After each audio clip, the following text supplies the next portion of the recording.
Hey guys, this is AwesomeJohn22 coming at you today with another review. Today we are looking at the final Teenage Mutant Ninja Turtles movie figure, Leonardo, the leader of the Turtles, the most skilled, the most dedicated to his martial arts, the most spiritual, the wisest, if not the smartest, and the best strategist amongst them.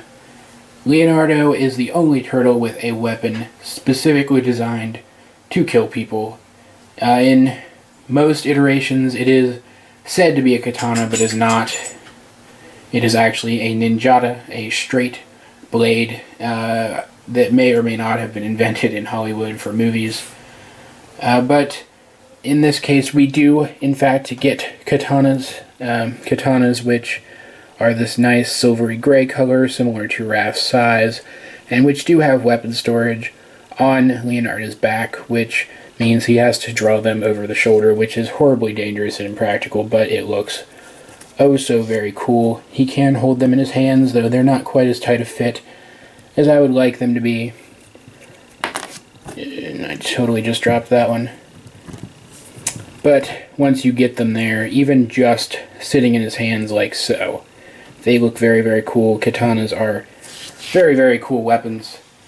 You can see actually the most symmetrical of the turtles. The only really asymmetrical design choices are that he has a pad here on this arm where he only has a wrap on the other, and he does have this over the shoulder strap coming down.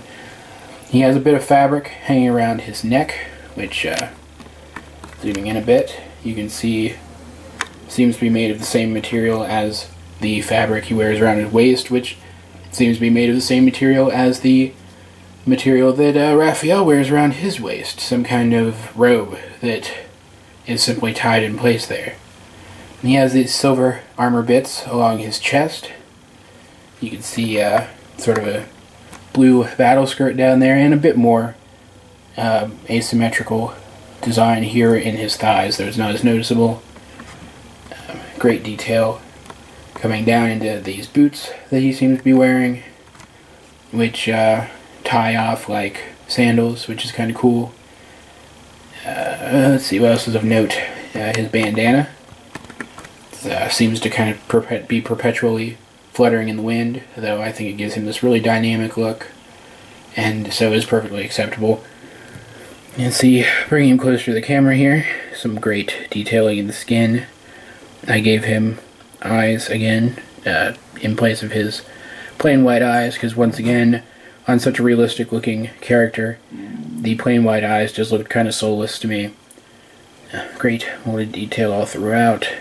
You've got these molded in straps down here, like fabric ties, it almost looks like, that are unpainted, and there might be some unpainted detail over there that I'm not sure what it is, maybe some laces of some kind that I wish were painted, but they're not too noticeable. Coming down here, you can see he's got, coming down here rather, actually in frame, you can see he's got some ties around his ankles that are very well detailed, the same color as the fabric tying on this pad on his arm. Moving around to the back, you can see once again fantastic detail on the shell.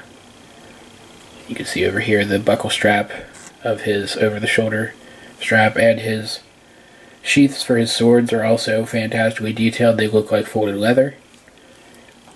The swords themselves, as I said before, are good looking. They would look better if they were silver, but I'm not going to complain. They look perfectly reasonable the way they are. His articulation is exactly the same as the other turtles. His head does the weird tilt and pops completely off his head, apparently, which you can see now. This is actually a completely separate piece. Popping that back on, you can kind of angle it. It's actually a little easier to angle on this figure than on the others to make him look side to side, but as with the others, I wouldn't really recommend it. Full 360 at the shoulders. His shell being a little bit slimmer and his arms being a little bit slimmer than some of the others, it's actually a bit easier to pull off on this guy. So you can back out. Bend at the elbow that's not quite 90 degrees, but it's very, very close.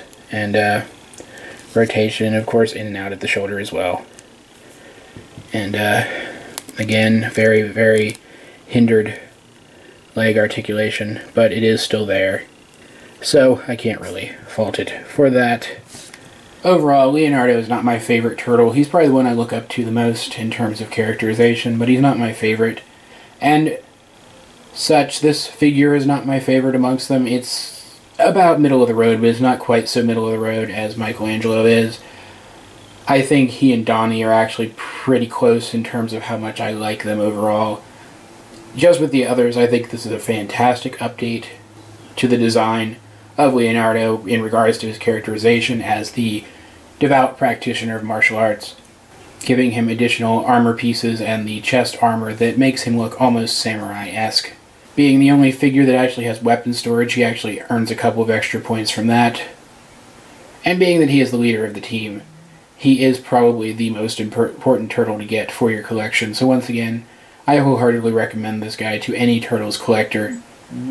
Though with all the others, take a look at him first if you're not sure about the movie designs, and make sure you like him before you just kind of pick him up out of nowhere.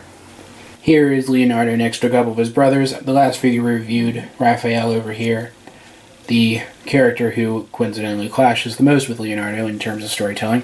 And the first figure we reviewed from this line, Donatello with his cool extending bow staff, which I still really, really like. Actually, putting Leonardo next to two of the other tall characters, it's kind of looking like he might be a bit shorter than both of them. So it looks like in terms of height, it actually goes Michelangelo, Leonardo, and then Raph and Donnie are about equal at the top, which, again, I think is perfectly fine. But they definitely look good together. As I've said before, the variety in their designs from one character to the next, I think, actually elevates the overall design of this line. And while I like the design of Raphael the best, Leo's design certainly looks really cool here in contrast to Raph's overly bulky, overly muscled brawler design. He looks like the calm warrior next to the angry brawler, and it kind of fits the direction of most of their conflicts in story. He also is a great contrast to Donnie, who is very technologically oriented, whereas Leonardo is very simple and traditionally oriented. Them together next to each other, they look just absolutely fantastic, at least in my opinion. Overall, very nice figure. As I said, not my favorite, but at least on par with any other figures in the line. And a must-have in any TMNT movie collection, of course, him being the leader. So, once again, I wholeheartedly recommend this guy. Check him out, pick him up with his brothers in the 4-pack if you want. But don't just dismiss this guy, don't just dismiss this line. It's a good toy line centered around what has the potential to actually be a very good movie. But that's about it for this review, guys. I hope you liked it. If you did, then like it, subscribe, leave a comment down below if you feel so inclined. In the description down below, you will find a link to my blog, my collections video, and to my brand new Twitter. Check out that collections video, and if you see anything in it that you would like me to review, let me know and I will see what I can do. This has been AwesomeJohn22, and I will talk to you guys later.